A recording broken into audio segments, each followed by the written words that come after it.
Kuklinski, we're going to conduct a plat search here. Put your arms out.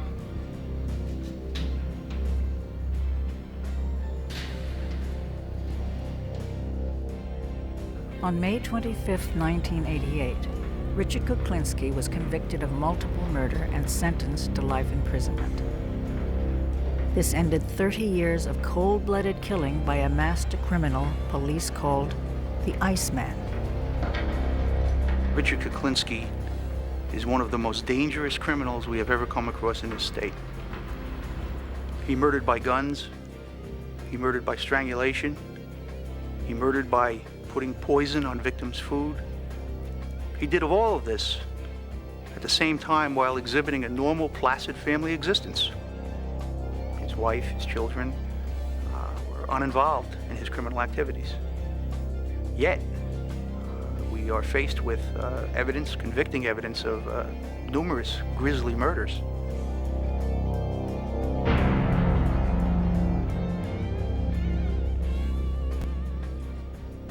How many people have you killed?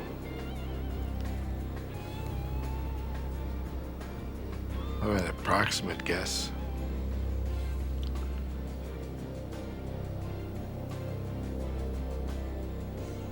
Approximate, we'll go with more than 100.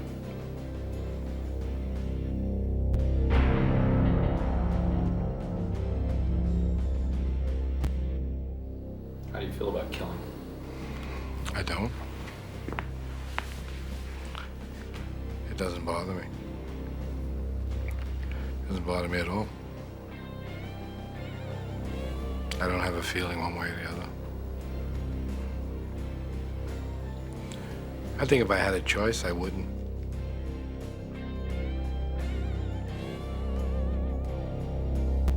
The following program is based on 17 hours of an interview conducted under maximum security at Trenton State Prison. Law enforcement officials allowed our cameras unprecedented access in an attempt to uncover details of various unsolved crimes. It was also hoped that the interview would help to penetrate the mind of Richard Kuklinski, a mind made for murder.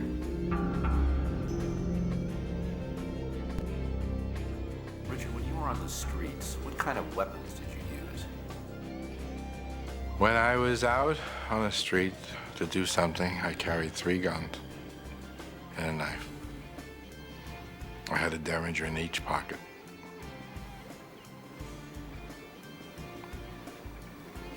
And a gun on my ankle, a bigger gun just in case, and a knife. And it all depends how it came about. You indicated yesterday that you used a shotgun to grab a stoplight or something like that, or? I had a red light. We were following this fellow. We pulled up at a red light, came alongside of him, and shot the shotgun, took his head off. He never saw the green light. It was a sawed-off shotgun. It was very, as a matter of fact, when it happened, it surprised me. I expected the man to die, but it really surprised me when it took his head off.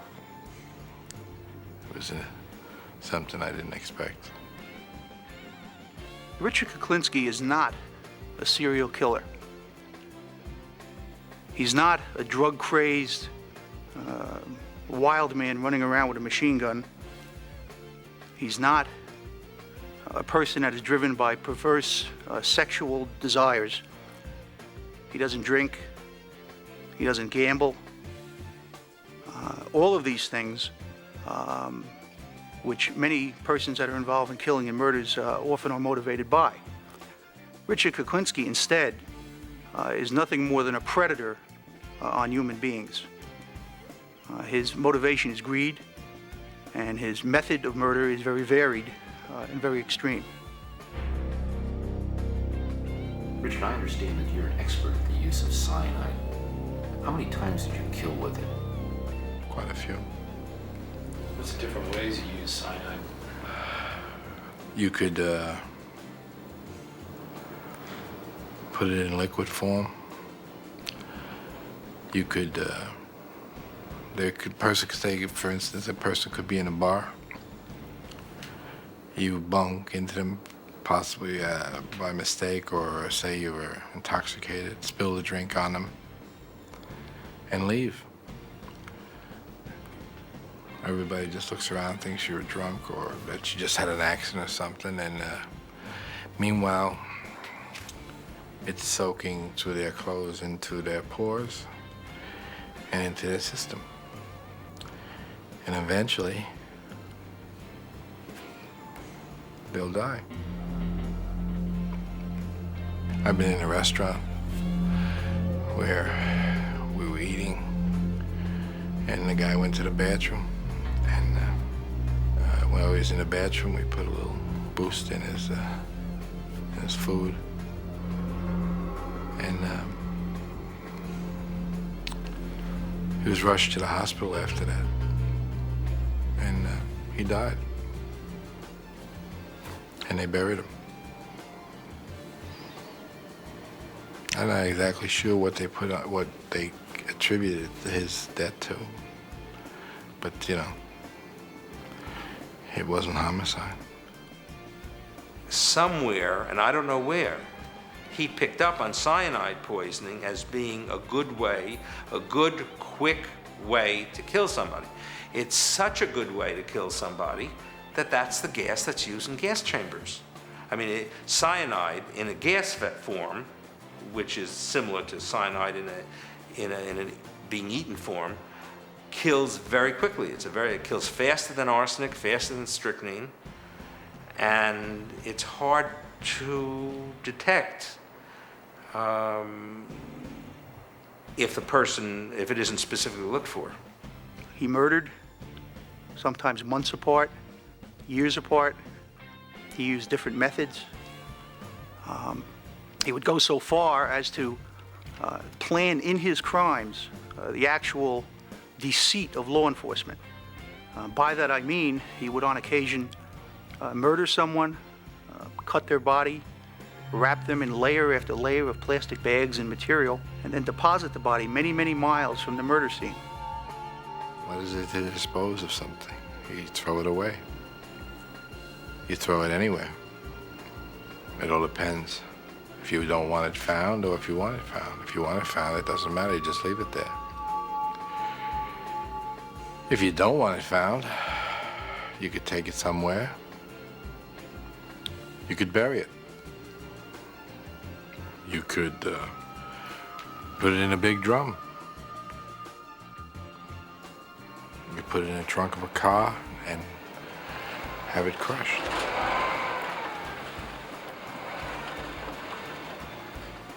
You leave it in town, you can put it on a park bench. I mean, you know, you can put it anywhere you want. They found a few people sitting on park benches, I'm sure. As a matter of fact, I know they have. Are there any murders that you committed that haunt you, that you just sort of, you feel and you... Nothing haunts me. No murders haunt me. Nothing. I don't think about it. That's why it's hard for me to tell you. In order for me to be able to tell you when something happened, I'd have to think about when. If I think about it, it would wind up hurting me. So I don't think about it. If I had a choice, and of course you has already said to me, we all have choices. Maybe we do. At the time I didn't seem to have one. But if I could have, I would like to be different than what I am.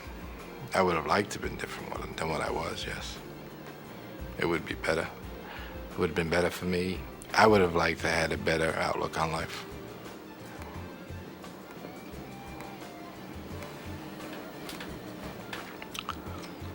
But I can't change yesterday. Richard Kuklinski was born April 11, 1935, in a low-income public housing project in Jersey City. His father was a brakeman for the railroad, and his mother worked in a meat-packing plant.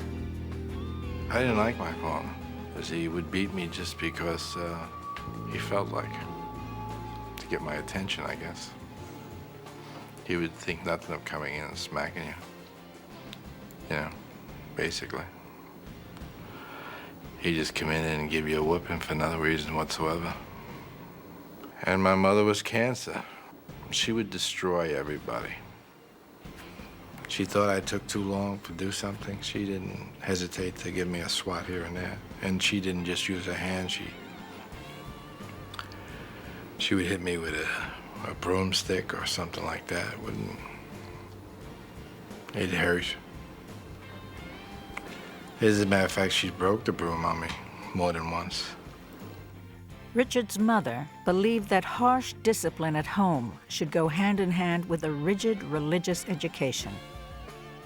I was raised Catholic.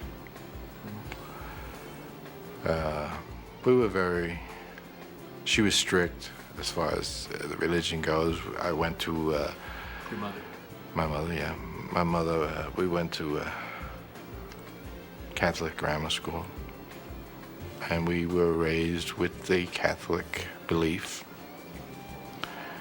I was even an altar boy. But during the course of my life, I don't really believe it. It's just the way it happened.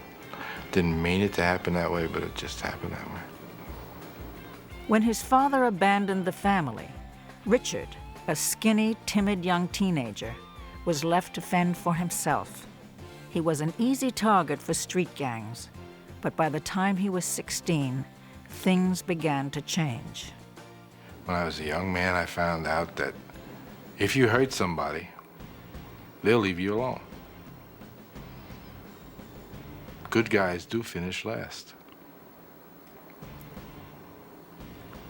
When I tried to leave everybody alone, just do my own thing, everybody just wanted to hurt me. Until one day I just decided, well, I've had enough of this picking. And I went upstairs and I took a bar, which the clothes used to hang on in the closet. And I went back downstairs and there were like 6 young men still figuring they were gonna mess with my head, and we went to war. To their surprise, I was no longer taking the beating. I was giving it. And that's when I learned that it was better to give than to receive. I've been known to hurt people for no reason. If you check out my background as I came up, I could be anywhere, and if somebody humiliated me, I would think nothing of hitting them with a cue stick. In an instant. And the only thing they might have done was made me feel bad or challenge my authority at the time. Kuklinski's reputation as a tough guy with a hair-trigger temper grew. By the time he was 18, the abused had become the abuser. It wasn't long before he committed his first murder. I got into a fight in a bar. We got into an argument, a fight. And I hit him with a cue stick.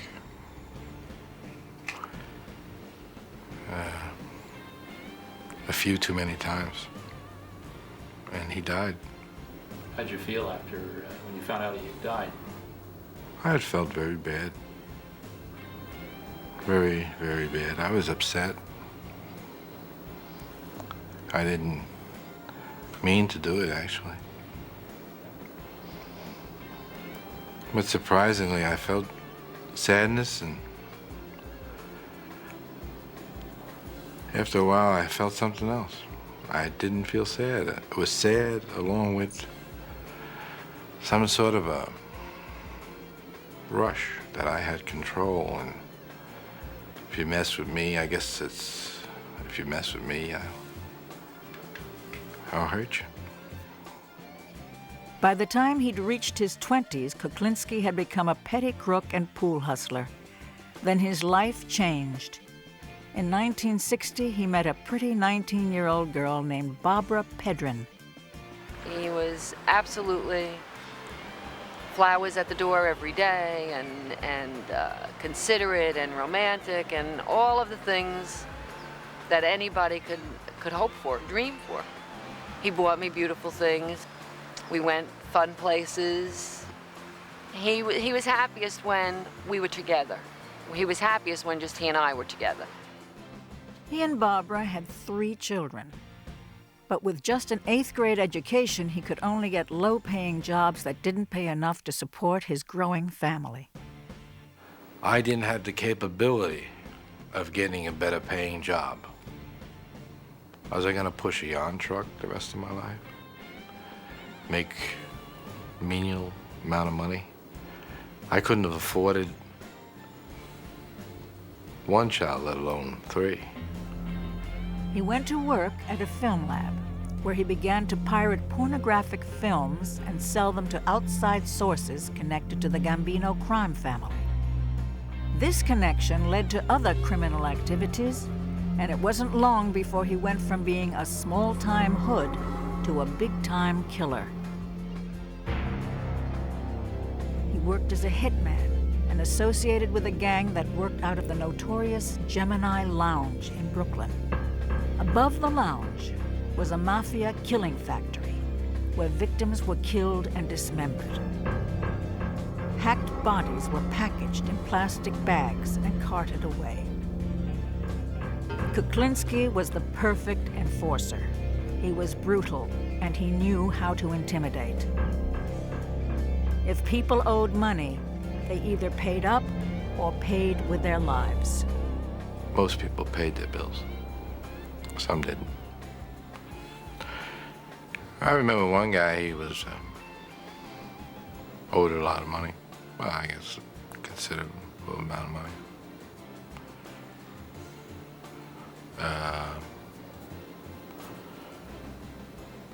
He thought he could hide behind a door. It was a nice door, expensive door. Anyway, most people don't realize that when you come to answer a door, if there's light in the background, the person on the outside can look through the peephole and see the guy coming to the door. So he came to the door, I asked who it was, and he looked through the peephole. And he never saw what hit him. For Richard Kuklinski, murder had become a way of life, and the macabre became the commonplace. Would you ever use a chainsaw? I mean, To cut someone up? Yes. I've done that. To dismember them, yes. Not to kill them, no. what was it like to cut somebody up with a even though the guy was dead? How did it feel to cut some guy up with a chainsaw? I didn't have any feeling one way or the other. That just happened. That's the way it had to be. Messy. Yes. Yes, it was. Did it make you sick? No. I've had requests where the guy wanted the guy's tongue cut out. And he also wanted his tongue put in his rear end. So I believe there was a definite point he wanted to get across.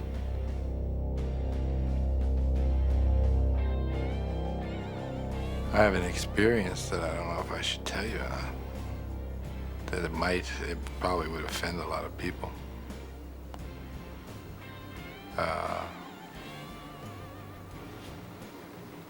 don't know. I don't think I'll go into that. Go ahead. Yeah, it's not a good one. No, go ahead. Come on.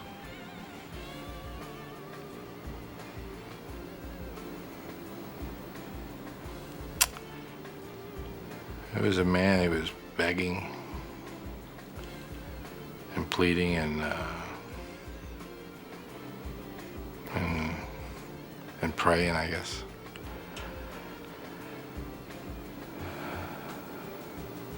And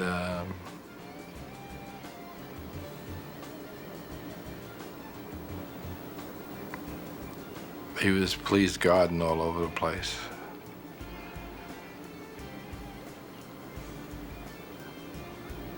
So I told him he could have a half hour to pray to God.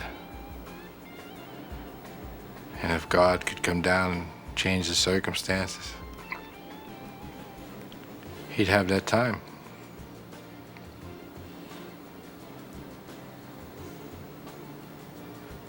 But God never showed up.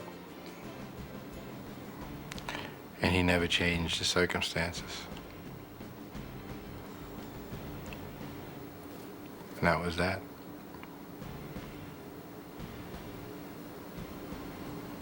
It wasn't too nice.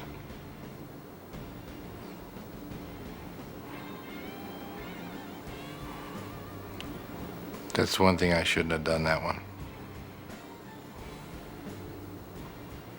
I shouldn't have done it that way. By the 1970s, between his illegal activities and contract killings, he was becoming a wealthy man. He now lived in an expensive home in a middle-class neighborhood with his wife and 3 children. Richard, what did you charge for a hit? If I hit somebody, I wouldn't hit it for peanuts. I'd like to have some money.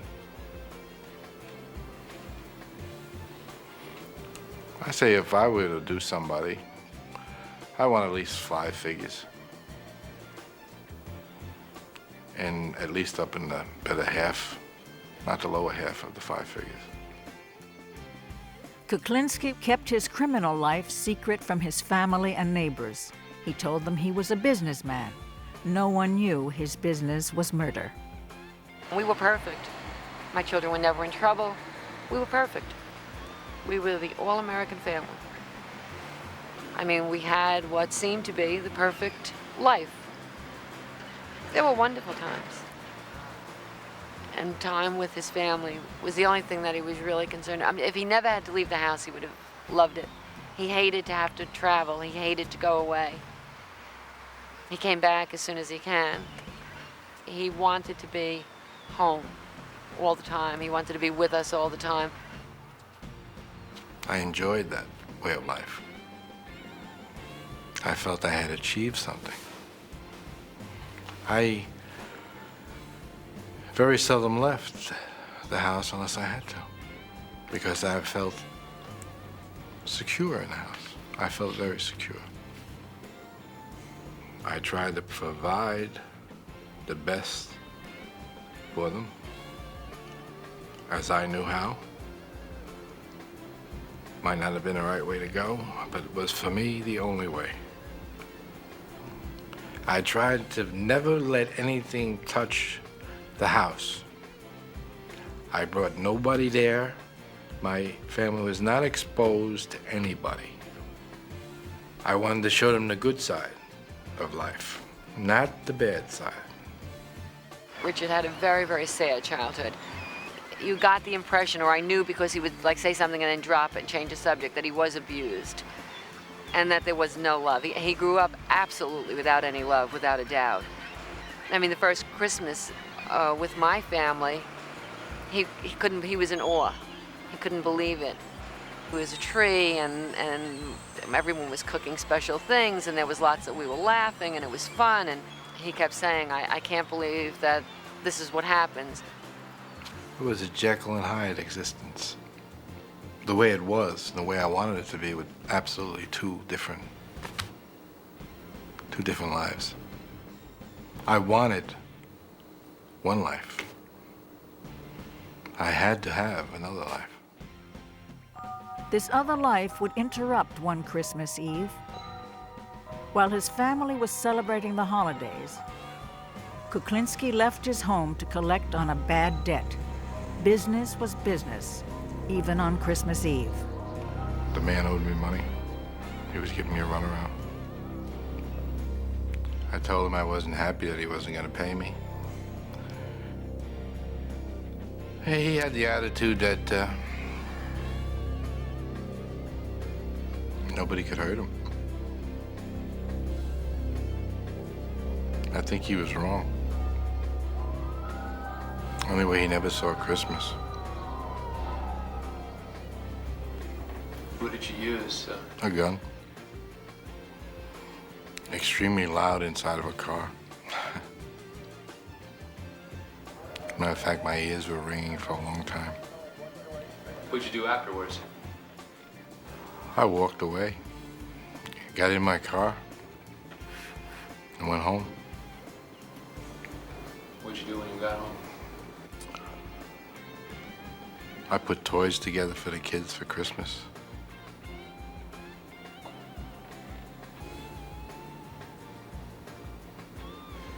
I saw the broadcast while I was putting the toys together that came down. Mob-related killing. That was the first time I knew I was mob-related. How'd you feel?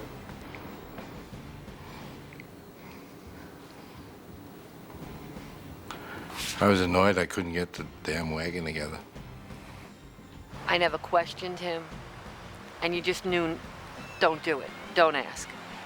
If he got up at 2 o'clock in the morning or during dinner and put on his shoes and walked out the door, you said bye. You didn't say, where are you going or why are you going? And it was just understood that that's the way it was. He was very private. You only knew what he wanted you to know. By the 1980s, after 25 years of working as a hitman for the mob, Richard Kuklinski became the head of his own crime ring. He developed new ways to profit from murder.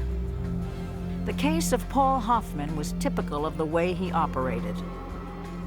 On the afternoon of April 29, 1982, Hoffman arrived at a warehouse leased by Kuklinski. Like numerous victims of the Iceman, he had been set up for a phony business deal. Paul Hoffman was a pharmacist, and he was looking for a quick buck. He was out to purchase a drug called Tagament, which was at the time a wonder drug for ulcers. And he felt that if he could purchase a large quantity of this Tagament at a very low price, that he could indeed make a huge profit on that. And that was the alleged deal that he had with Richard Kuklinski. When Paul Hoffman showed up to buy the Tagament, he was carrying $25,000 in cash. He took the bag, door opened it, showed me a whole mess of money, a whole mess of cash. He said, "Look, I got the money right here." There it is. And he came back. He says, "What are we gonna do? What are we gonna do? How am I gonna get this merchandise?"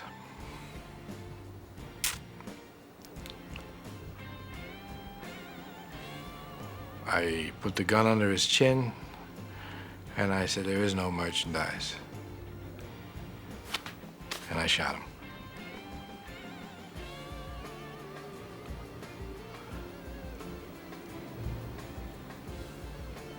He didn't die. The gun jammed. He was gurgling. I had hit him. It was, blood was pouring out of his mouth. And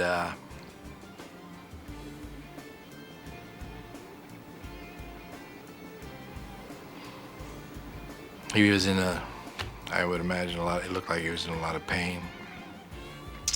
So there was a tire iron in there. I took the tire iron and hit him with it, which knocked him out. And he died.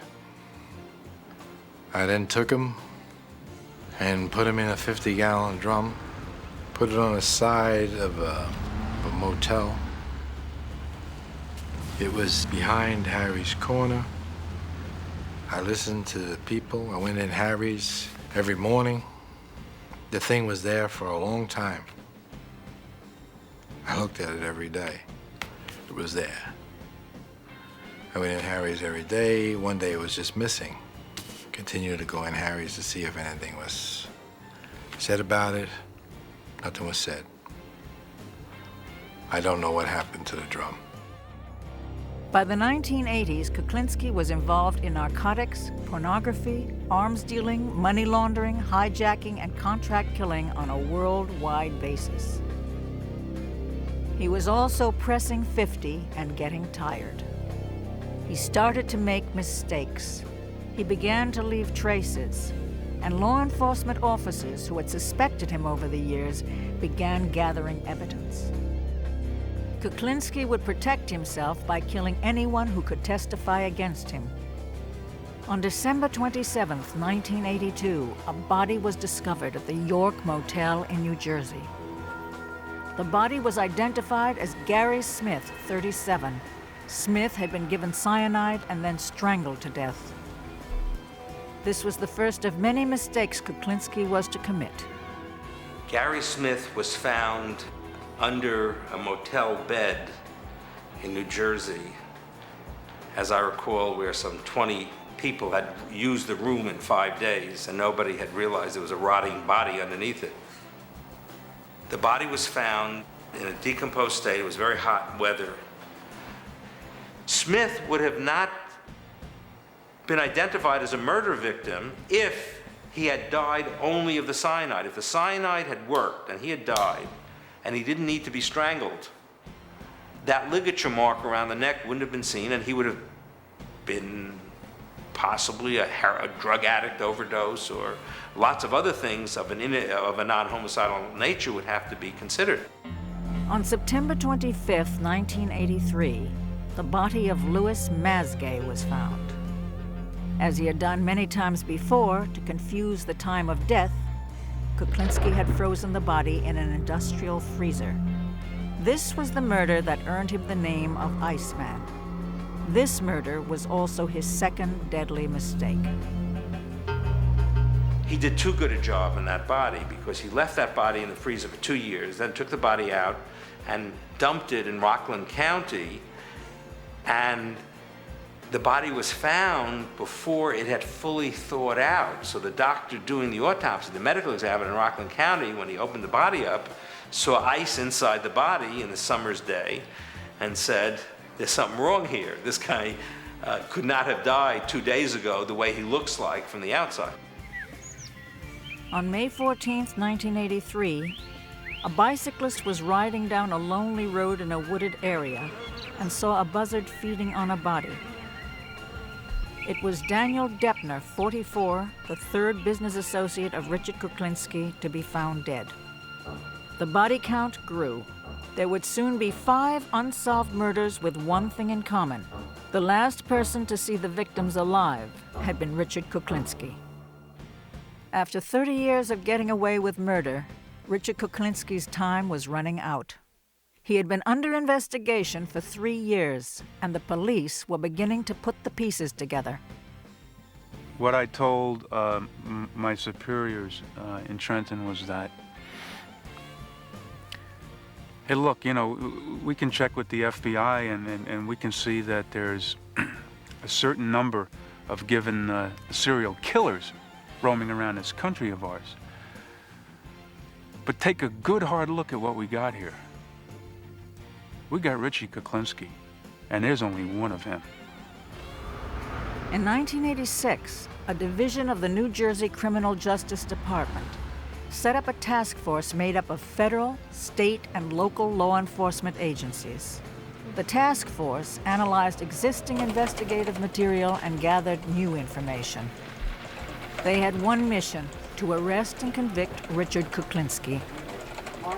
When I first read the file, which at the time was nothing more than a compilation of several different unsolved homicides, the more you looked for connections, the less you found in this particular case, because there was different types of murders, different devices used. The final method that was used was in fact the introduction of a undercover federal agent, Dominic Polifrone, who was able to win Mr. Kuklinski's confidence and was able to record conversations where he detailed his participation in these murders. I portrayed myself as a hitman. Told him I worked for the wise guys downtown New York, and my brother was a good fella downtown, and I went by the name of Dominic Michael Provenzano. You willing to go out on a contract?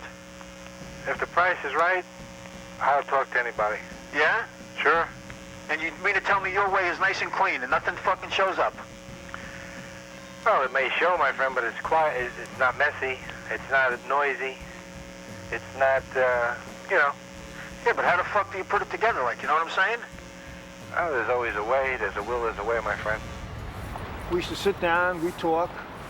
Either we'd go to those tables over there and get away from people, and we discuss how to murder people. You know, I just have a few problems I want to dispose of. I have some rats I want to get rid of. Yeah. The only fucking thing I don't understand, don't you use a fucking piece of iron to get rid of these fucking people? Use this fucking cyanide? Why be messy? You can do it nice and calm. It became apparent at later points in the investigation that Mr. Kuklinski fully intended on murdering Dominic Polifrone, in addition to the victims that were being discussed at the time they were having these tape-recorded conversations. So he could pretty much tell Dominic Polifrone anything, because he knew shortly that he had plans for Mr. Polifrone too. You put that stuff in a mist, you spray it in somebody's face, and they go to sleep. No shit. As long as he's dead, that's the bottom line. Well, that's the thing, isn't it? No matter how it was done, I mean, I know guys that went to sleep and never woke up again. I mean, you know. He says he had one guy, he went and get a hamburger, they come back and he put the cyanide on his hamburger. And we're sitting down and he's telling me, he says, you wouldn't believe it. He says, I'm waiting for this guy to keel over. He says, because once you eat cyanide, usually you'd roll over and that's it. He says, this guy had the constitution of a fucking bull. He says, you wouldn't believe it. He says he wouldn't die, and we're both laughing about this. And I'm saying in the back of my mind, I said, holy God. I said, look at this. I said, what kind of person is this?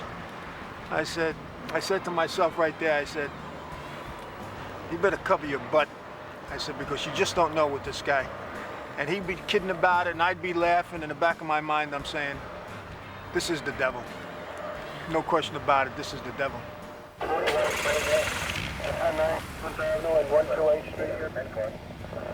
On December 17, 1986, the Special Task Force set up a roadblock and arrested Richard Kuklinski outside his home in Dumont, New Jersey. They felt they had all the evidence they needed for a conviction. The whole road was blocked off with cops. Local police, state police, Division of Criminal Justice investigators, county personnel. There was no place for him to go. So he stopped his car. He was told to get out of the car, and he did not. So he was taken out of the car, and he was placed face down on a street in a position where we thought we were safe. And then I handcuffed him. That guy's big. I did everything I could to get one click on the handcuffs. And later on, I tried to put leg irons on him, and there's no way they would go on. They just wouldn't go on. Law enforcement authorities have arrested one of the most notorious contract killers in state history. A self-employed Bergen County man is behind bars, charged with 5 murders, and prosecutors are investigating his involvement in dozens more. This is unwarranted. Unnecessary. These guys watch too many movies. He is such a cold-blooded killer, they called him the Iceman. After being convicted of 2 murders, he confessed to 2 others in court today. I shot George Malavan 5 times. Louis Masgay on July 1st, 1981. I shot him once in the back of the head. When the judge asked him why he had killed the 2 men, Kuklinski replied, It was due to business. Dominic Polifrone's tapes had nailed Kuklinski, but in court, the Iceman greeted the undercover cop with a smile. He seemed to be quite cheery about saying hello to you. Well, I reciprocated. The only thing is, I'm going home, and he's going to a different environment at the present time.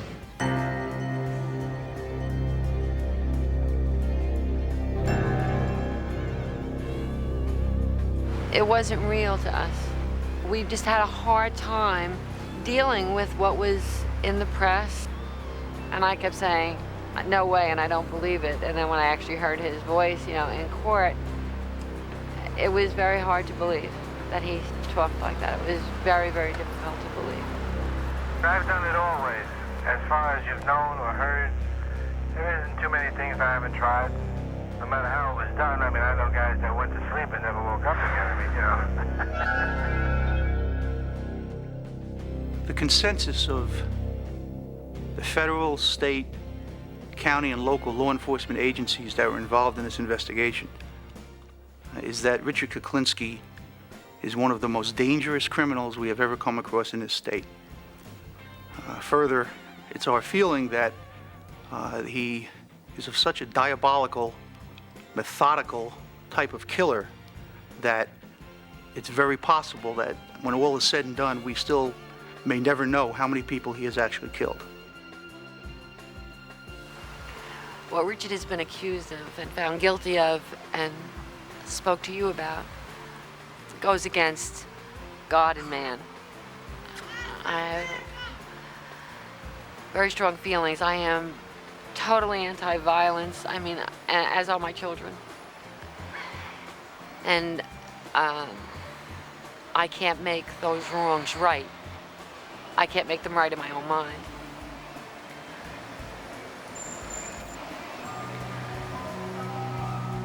We are Richard Kuklinski's family, and we aren't ourselves anymore. We're Richard Kuklinski's family.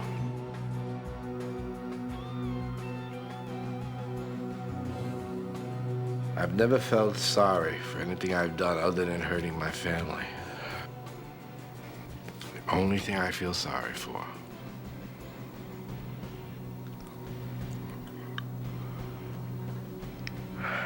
I'm not looking for forgiveness, and I'm not repenting.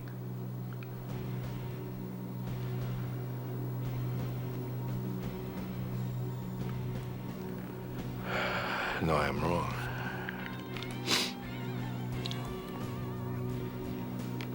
I'm wrong. I do want my family to forgive me. Oh, boy. I'm gonna make this one. Oh, shit. This would never be me. This would not be me.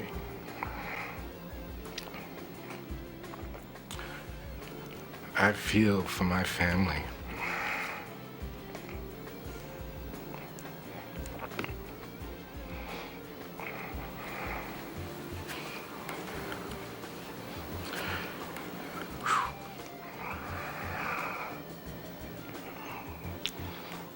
You see the Iceman cry. Not very macho.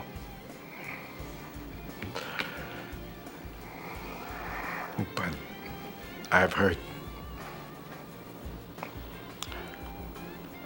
people that mean everything to me.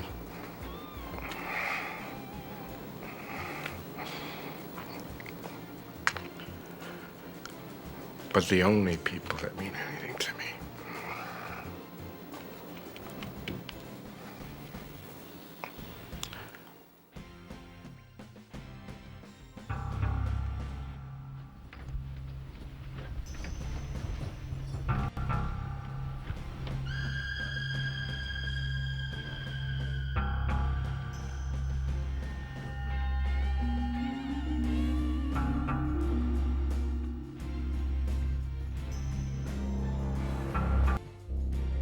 I would move heaven, hell, and anything in between to get to you.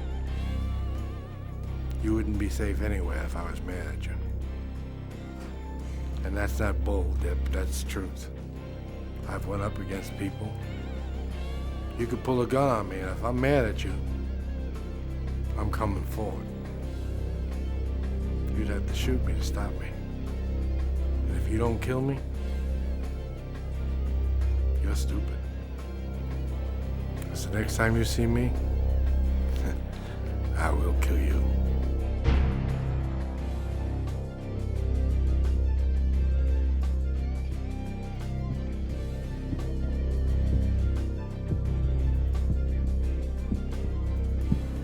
Mr. Kuklinski, we're going to conduct a plant search here. Put your arms out.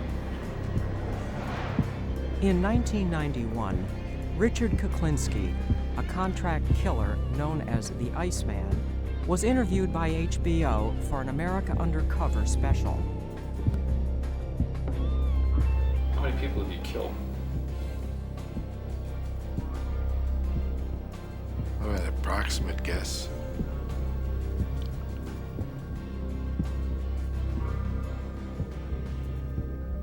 Approximate, we'll go. More than 100. After a lifetime of killing for hire, Kuklinski was finally caught by an undercover ATF agent wearing a hidden wire. You willing to go out on a contract? If the price is right, I'll talk to anybody. Yeah, but how the fuck do you put it together, like, you know what I'm saying? Oh, there's always a way. There's a will, there's a way, my friend. Richard Kuklinski is one of the most dangerous criminals we have ever come across in this state. He murdered by guns, he murdered by strangulation, he murdered by putting poison on victims' food. He did all of this at the same time while exhibiting a normal, placid family existence. His wife, his children were uninvolved in his criminal activities. Yet, we are faced with evidence, convicting evidence of numerous grisly murders. In 1986, the ATF and the New Jersey Organized Crime Task Force set up a roadblock outside Kuklinski's home. It took 5 men to bring down the 6'5", 300-pound killer and force handcuffs on him. The Iceman's career as a master criminal was finally over. Richard Kuklinski knows he will never get out of jail. With nothing left to lose, Kuklinski reveals new secrets about the years he spent as a contract killer for the Gambino crime family, and tells what happened in his life that turned him into a man law enforcement called the Iceman. I hated my father. If I could have, I probably would have killed him. Probably would have felt good about it, too. My father would beat me just if I looked at him. He gave me this impersonal feeling I have to when people die in front of me, especially loudmouth people. Loudmouth people remind me of my father. Once a loudmouth person starts with me, I love it. That's the only excuse I need. One night in a bar, a loudmouth made the mistake of insulting the 18-year-old Kuklinski in front of people. A couple of hours later, the Iceman saw his chance to get even. I come out of this bar and I see him sleeping in his car. I said, I got you, little sucker, now I got you. I'm gonna light your fire. And I did. I got myself a bottle, some gasoline, and I threw it in the car with him.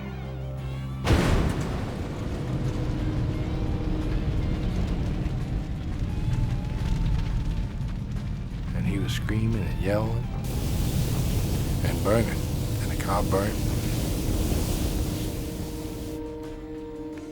And I could smell him. Walked down the block and I could hear him as I turned the corner. He was still yelling.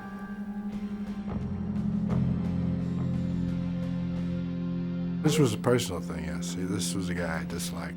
What did he do to you? He made me mad.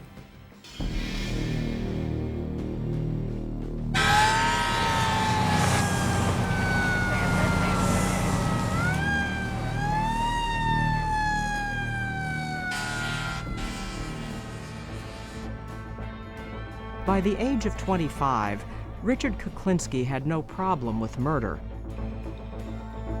But now he wanted to get paid for it. There was money in contract killing. To prove himself, he auditioned for Mafia capo Roy DeMeo. Said, well, I would expect you to, if you came with me, I'd expect you to, if I told you to whack somebody, you'd whack him. Without any question. So I said, well, I could probably do that. He says, you probably could do it, or could you do it? Do you think you could do it? And I said, yeah, I think I could do it. So he told Freddie to get the car, got the car, he and I got in the back seat, Freddie was driving. We drove someplace, I don't know where it was someplace in New York. And we were sitting there for a while, we got to wherever we were going, we were sitting there for a while, and a man came in the distance, he was walking his dog, it looked like. So he said, all right, take this guy down. I said, which guy are we talking about here? So he says, the man walking the dog. So I got out of the car and I started walking towards the man. And the man was walking his dog just like a regular guy. As he passed me, I turned around and shot him.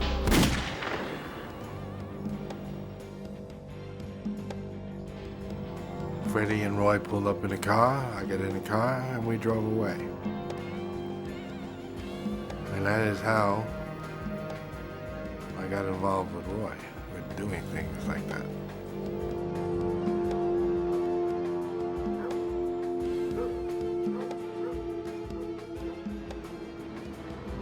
Roy DeMeo's hangout was the Gemini Lounge in Brooklyn, New York. It was a house of horrors where over 100 people were murdered, chopped up, and disposed of by DeMeo and his gang of lethal contract killers. After proving himself, Kuklinski quickly became one of DeMeo's favorite enforcers. DeMeo ordered the hits, and Kuklinski executed them without question. He wanted this guy taken care of. But he wanted to talk to him first. So when I got to the place, I asked the man for the money, so the guy says he didn't have it and Roy would just have to wait until he got the money to pay him. And that was that, he'd have to wait. So I said to the man, I said, well, you have to then talk to him. He wants to talk to you. So I dialed the phone number and he got on the phone and I said, he wants to talk to you. So he was talking to him and I guess they were acting like everything was all right because he got off the phone, he handed me the phone back. He says, hey, I told you he'd wait. He's in the better frame of mind, don't worry about it. He wants to talk to you now. So I picked up the phone and he said, kill him.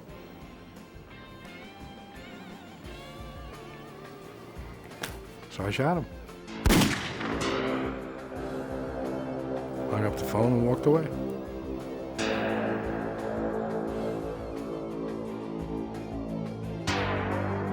I am just a hard-working expediter of sorts. I looked at myself as a person who did something that somebody wanted done, and they paid me a good price.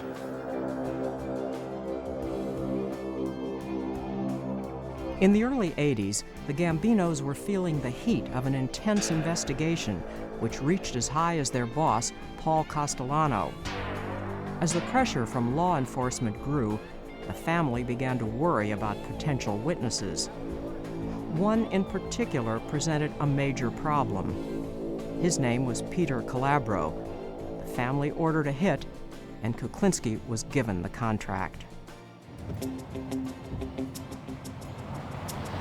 On March 14, 1980, Kuklinski drove for hours on a snow-covered road in Saddle River, New Jersey, waiting for a call to come through on his walkie-talkie.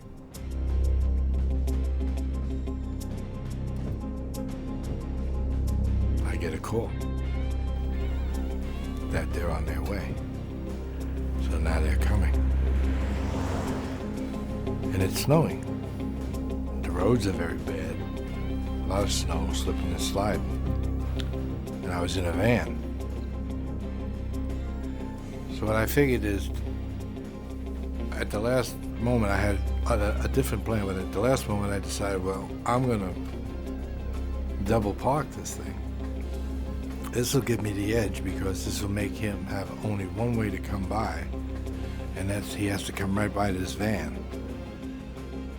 And I go to the back of the van, and I go out the back door. I take the shotgun with me, of course. So I kneel down, and I look under the van, so I can see where he's approximately at. And so I watch him come up to where he's almost in the front of the van, and I stood up. And as he's going by the van,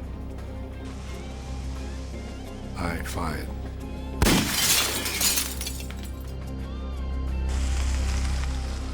I never knew the man, you know, what he looked like or what his job was. Then I found out the next day that he was police.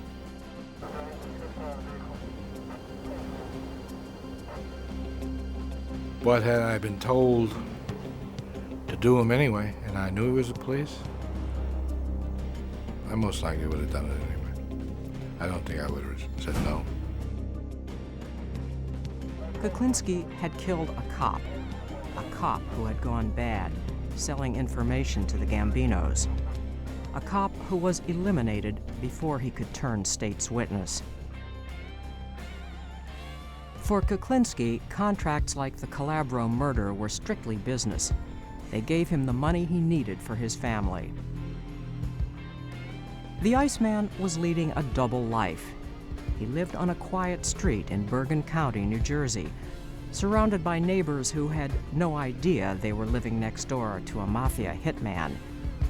He was determined that no one, not even his own family, would ever find out who he really was. I never questioned him, and you just knew, don't do it, don't ask. If he got up at 2 o'clock in the morning or during dinner and put on his shoes and walked out the door, you said bye. You didn't say, where are you going or why are you going? And it was just understood that that's the way it was. I was the happiest when I was with Barbara. Never involved in anything I ever did. Never told her anything I did. If I did, I probably would have shocked the pants off her. She knew I had a violent temper, and I did have a violent temper. But I don't think she thought I would go as far as I did go.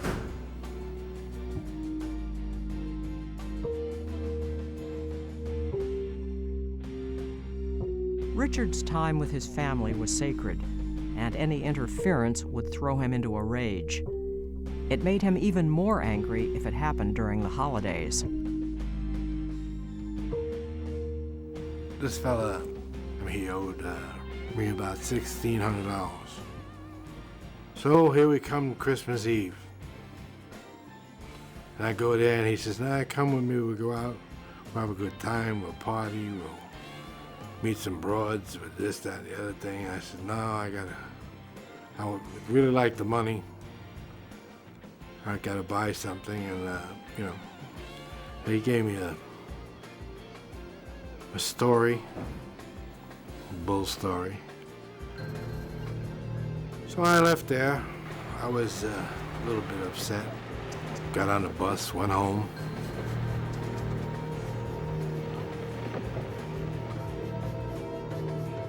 I was putting the toys together for the kids, and this thing was really bugging me. It was annoying me. It was just making my whole disposition bad. Thought just occurred to me, this is bullshit. It was Christmas Eve, after midnight. His family was sleeping. Kuklinski got in his car and drove to New York City. I went to the bar. They told me he just left and he was parked a couple blocks down in the parking lot. I believe the parking lot was closed, but he was parked in there. I saw his car, and his car was running, but it had snow on it.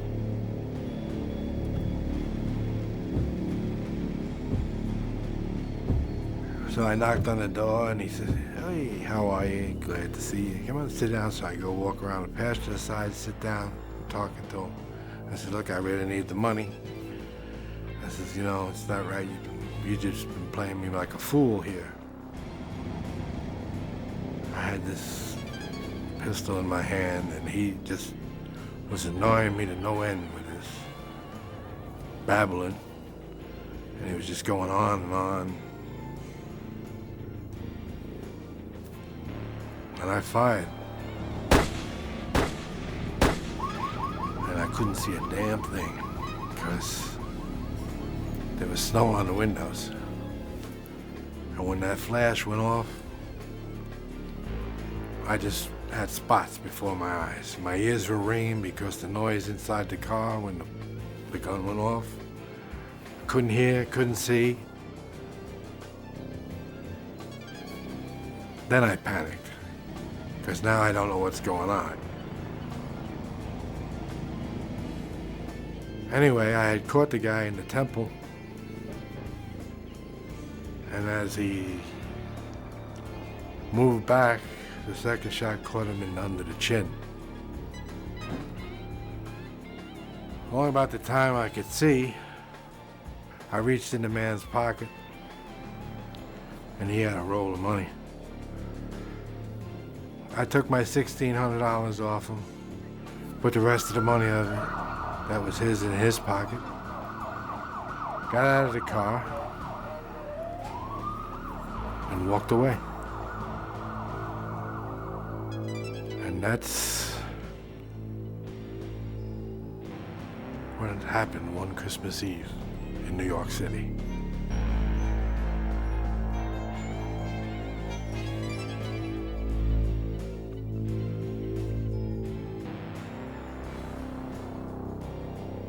The Iceman had killed by gun, by knife, by Molotov cocktail and cyanide. But he also liked to experiment. Crossbow, I just popped the guy in the forehead with it. Actually, it was just seeing if it would work. What was he doing at the time? Looking at me? Well, was he sitting down, or were you standing over him? Or? No, he actually bent down to look in the car window like I was asking him directions. I didn't know the man.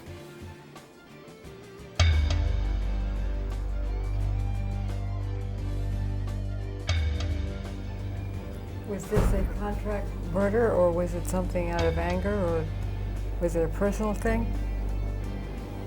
Neither. What was it? I just wanted to see if this thing would work. You mean you're experimenting on somebody? Right. Did it work? It sure did. Went halfway into his head. Kuklinski was always looking for new ways to get away with murder. In the 80s, a man who was nicknamed Mr. Softy teamed up with Kuklinski. This harmless-looking ice cream vendor was in reality an Army-trained demolitions expert who was a violent and vicious killer.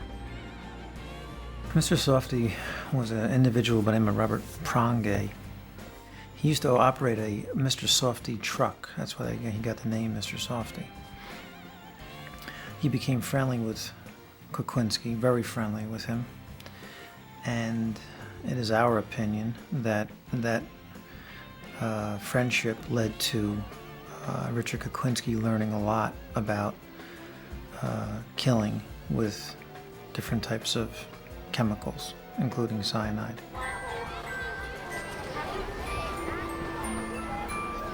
He taught me a lot, basically, but he was extremely crazy.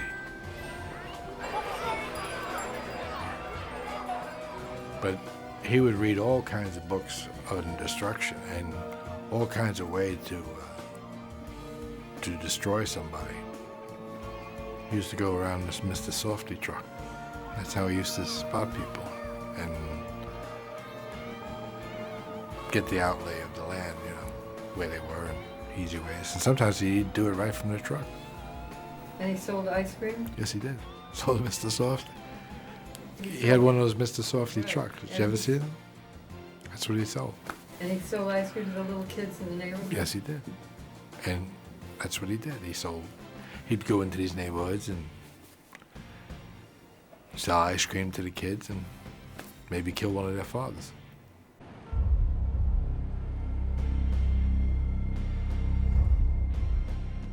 On August 9, 1984, Mr. Softy was found dead, hanging out of the driver's side seat in his Mr. Softy ice cream truck. He had been killed by multiple gunshot wounds to the head.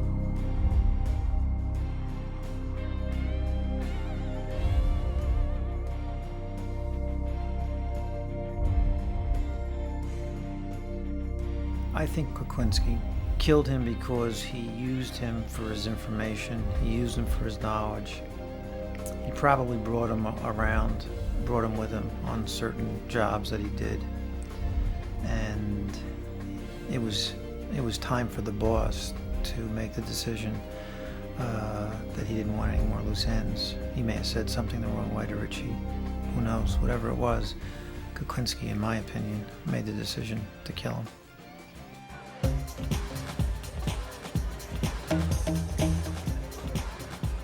After Prongay's murder, Kuklinski was hired for a dangerous contract no one else would touch. It was here in a crowded discotheque that the cyanide killing techniques learned from Mr. Softy paid off. Couldn't get to this person. He was in a disco. So I was really in a bad way because there was a time schedule involved. And I happened to be watching these people, and there was a couple of gay people dancing and whatever, and nobody was paying them no mind whatsoever. They were walking anywhere, going anywhere, because people basically don't look at gay people. But the idea came to me, yeah, try to act gay, but how in the hell am I gonna get by? A 300-pound gay man. I mean, you know, that's a little bit far-fetched. So I went to the extreme of far-fetched. I got this loudest costume you'd ever want to see on. I mean, I went full-blown gay person. Of course, maybe the other gay people are gonna be pissed off at me, but I'm not saying anything bad about them. But I got this canary yellow sweater and these bright pants, and I got these elevated shoes, which I'm tall to begin with. Now I got these thing shoes on, and I acted like a full-blown gay person. I mean, and I got on this thing, and I'm doing this like dancing bit, and I get onto this thing, and they got these lights, and I hate those lights, by the way, those strobe lights. Man, I hate those lights. You can't see good with them lights, and it messes up my eyes. So anyway, I'm trying to get close to this guy. So I'm doing this crazy thing. I'm acting real swishy. I guess that's what you would call it. And I get up close to this guy, and I bump into him.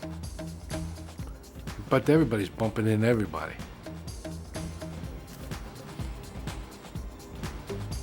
And he had a heart attack. Because I had hypothermia, you know. When I bumped into him, I popped him with the needle. What was in the needle?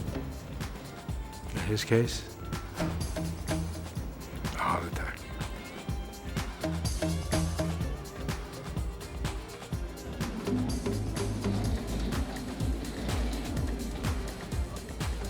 There was no doubt that Richard Kuklinski was a stone-cold killer, and most people thought that's why he was called the Iceman. But law enforcement had another reason for pinning this name on him. They called him the Iceman because, to confuse the time of death, he would take his victims and put them in a freezer for long periods of time. One such victim was a man named Louis Masgay. He did too good a job on this body. After leaving the body in a freezer for over 2 years, he then took the body out and dumped it where it was found before it had thawed out. So when the medical examiner does the autopsy and opens the body up, he finds ice inside the body on a warm summer's day. The medical examiner says, there's something wrong here. This guy couldn't have died in the past few days. After the discovery of the half-frozen body of Louis Masgay, the noose began to tighten around Kuklinski and his boss, Roy DeMeo. Under pressure from law enforcement, DeMeo began to act erratically, and the family felt he was about to crack and testify against them. There was no question in their minds, he had to go. In 1983, DeMeo's body was found in a trunk of a car. He had been shot 5 times and had been dead a week. There were some who thought Kuklinski might be responsible. Do you know anything about his murder? Who, DeMeo? Yeah. He outlived his usefulness. And he was running the wrong way. Apparently, everybody thought he was going to run to the law.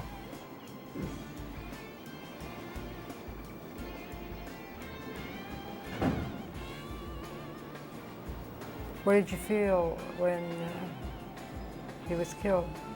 What did you feel about it? I was all broken up over it. I got a bridge for you, too, I want to sell you. What? I got a bridge for you, too. I want to sell you a bridge. I wasn't broken up over him. That was my attempt at levity.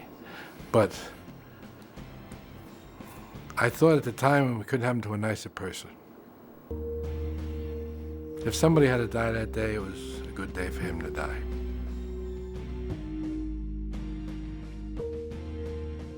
Over the next 3 years, the New Jersey Organized Crime Task Force concentrated on closing in on Kuklinski. When Kuklinski began to feel cornered, he started eliminating anyone who could implicate him in his criminal activities. If he called you friend, you had a problem. Yesterday's friend soon became tomorrow's enemy. One of those friends turned enemy was a man who had been Kuklinski's partner. His name was George Maliband. Georgie boy. Yeah. Liked him. Actually, yeah, really liked him. One of the few people I ever really liked.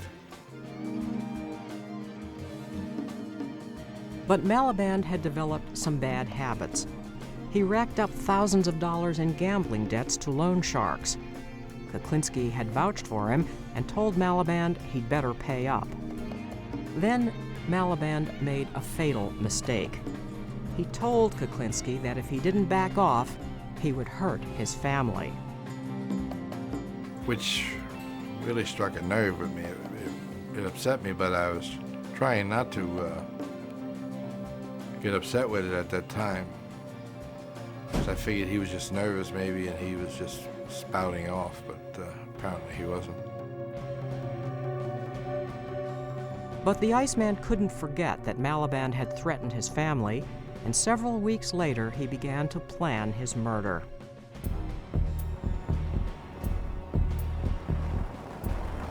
We got in the van, and I asked George, "You really sincere with the fact that you had hurt my family and to get back at me?" And he said, "That's the only way I could get you. I could get over on you, or get you to do what I wanted you to do, is to hurt your family." I said, "But that's a stupid thing to say, George." I said, "Knowing how badly or how sincere I am about my family," I said, "for you to say something like that, you must realize you're going to make me mad." He said, "No, you won't be mad." He said, "Because you'd be afraid that something would happen to your family." I said, "Well, you're very wrong about that, George." I said, "Because I'm going to put a stop to that. As a matter of fact, I'm going to put a stop to that right now." And I shot him 5 times. I could see them entering, because he was right here. He was sitting in the van, I'm in the driver's seat, Georgie boy was over here. In the next seat, which was, you know, just like that. And I went pop, pop, pop.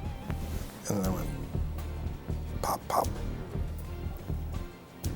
And I could see the material moving on his jacket as these things.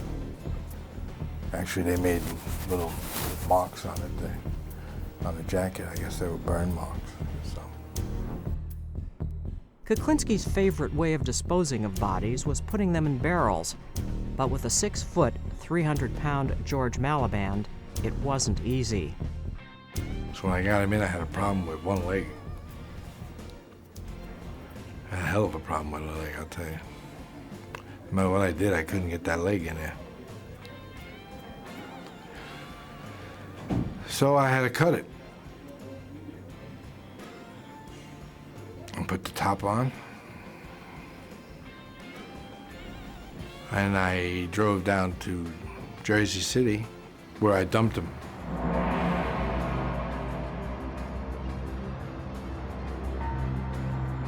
The next morning, a passerby noticed a dented steel drum turned over on its side. When he walked over to get a closer look, he saw a pair of legs, one of them bloody and hacked. The body was George Malliband. Police knew Kuklinski was the last person to see him alive. The New Jersey Organized Crime Task Force now had just one mission: to gather the evidence to arrest and convict Richard Kuklinski. The final method that was used was in fact the introduction of a undercover federal agent, Dominic Polifron, who was able to win Mr. Kuklinski's confidence and was able to record conversations where he detailed his participation in these murders. I portrayed myself as a hitman. I told him I worked for the wise guys downtown New York, and my brother was a good fella downtown, and I went by the name of Dominic Michael Provenzano. You know, I just have a few problems I want to dispose of. I have some rats I want to get rid of. Yeah. The only fucking thing I don't understand, don't you use a fucking piece of iron to get rid of these fucking people? Use this fucking cyanide? Why be messy? You do it nice and calm. The tapes made by the undercover agent had nailed Richard Kuklinski, and his career as a contract killer was finally over. At his trial, his family learned for the first time that they really didn't know the Richard Kuklinski who was also capable of being the deadly Iceman. Richard Kuklinski is now serving multiple life sentences in New Jersey State Maximum Security Prison. Ironically, his younger brother Joey is also serving a life sentence in the same prison.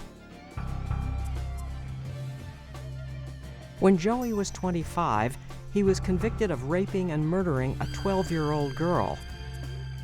After he strangled the girl, he dragged her body over 2 adjoining rooftops and threw her and her pet dog to the street 40 feet below.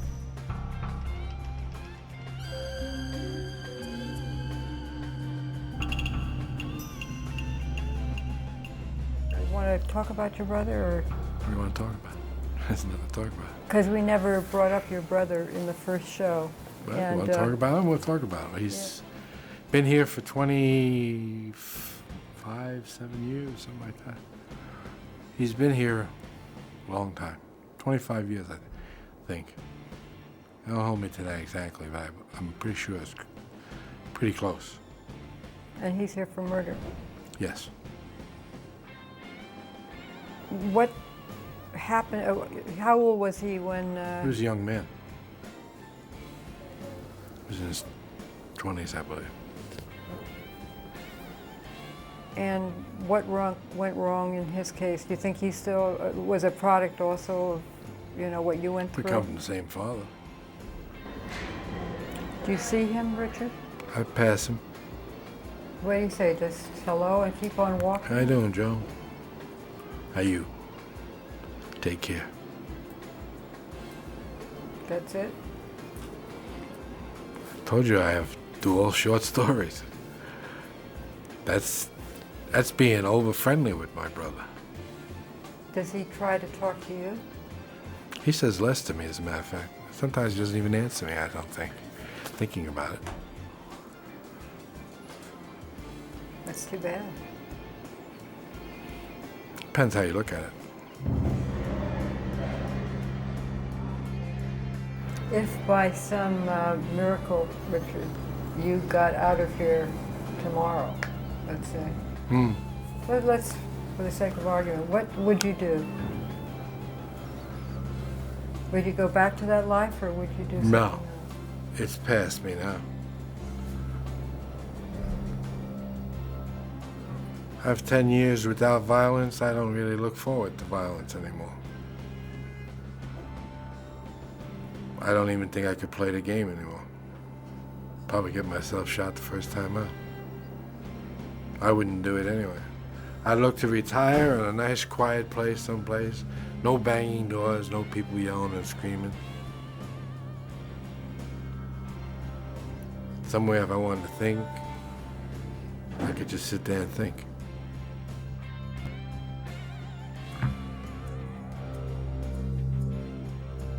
Is there anything you wouldn't do, Richard, for a contract murder? Yes. What wouldn't you do? I wouldn't kill the child. And most likely wouldn't kill a woman.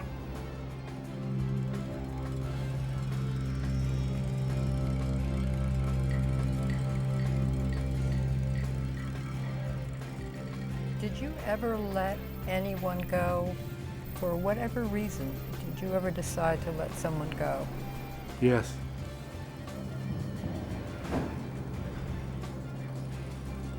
But then I thought better of the idea and shot him anyway. Did you ever murder anyone you liked? All my friends did. At one point in time, I'm sure I liked them. But not at the moment of killing them. I might have even liked them then.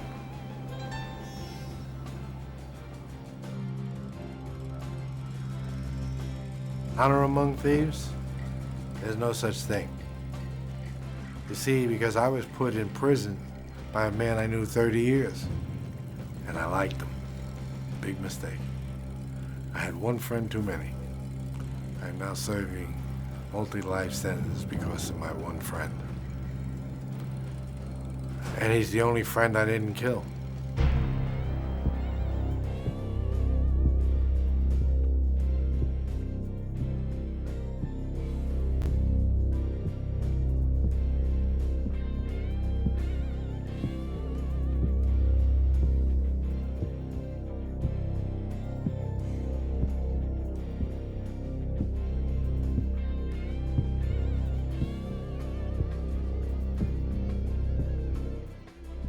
Hoffa? Yeah. I don't know anything about Hoffa. Jimmy Hoffa. Or the scuttlebutt, let's put it that way. Scuttlebutt, he's in a Japanese car. Supposedly he was picked up, put in a drum, put in the trunk of a car, put in a crusher with other cars, crushed, and shipped overseas. That's what I heard. Don't know. I think the last time I asked you that, you thought he was a Toyota. Could be a Toyota. Some little Japanese car.